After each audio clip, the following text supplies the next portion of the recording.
Rhino Senator Marco Rubio is trying to have it both ways on the Trump tax cuts. First, little Marco grandstanded for child tax credits before ultimately voting for the bill. And now the failed presidential candidate says the plan goes too far to help corporations. He's even parroting the Democratic line that companies will simply pocket their tax savings, even though more than 24 major companies have already given back money to their employees in the form of bonuses or raises. Joining me now to talk about it, Forbes media chairman, editor-in-chief Steve Forbes.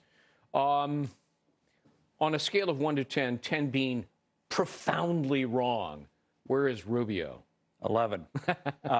Seriously, he doesn't understand what makes an economy grow. You need investment. We've had low capital business investment in the last 10 years, which is why this economy until recently has been stagnant.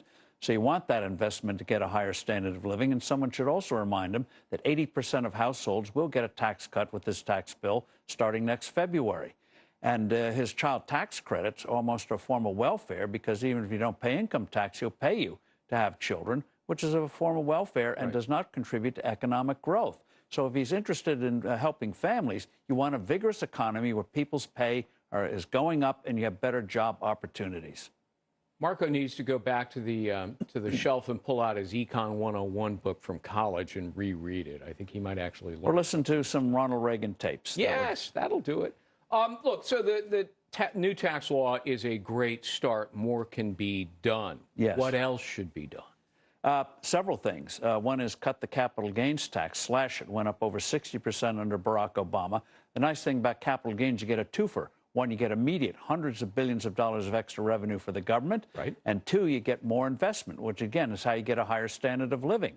And another thing, get rid of the alternative minimum tax, which is a burden on people who are trying to succeed. How about the death tax? See, this and the death tax. This yes. angers me so much because I regard it as triple taxation.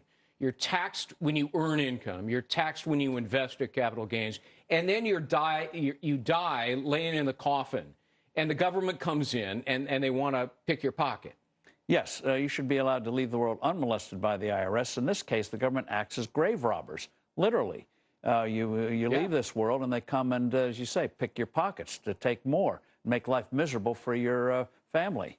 Yeah, it's really astonishing. And this is where I hope the president, come in the new year, will make the point that this tax bill is just the beginning. It's a down payment of more good things to come. How much revenue increase could the government actually receive from tax cuts, which may be counterintuitive to a great many people until you consider economic growth?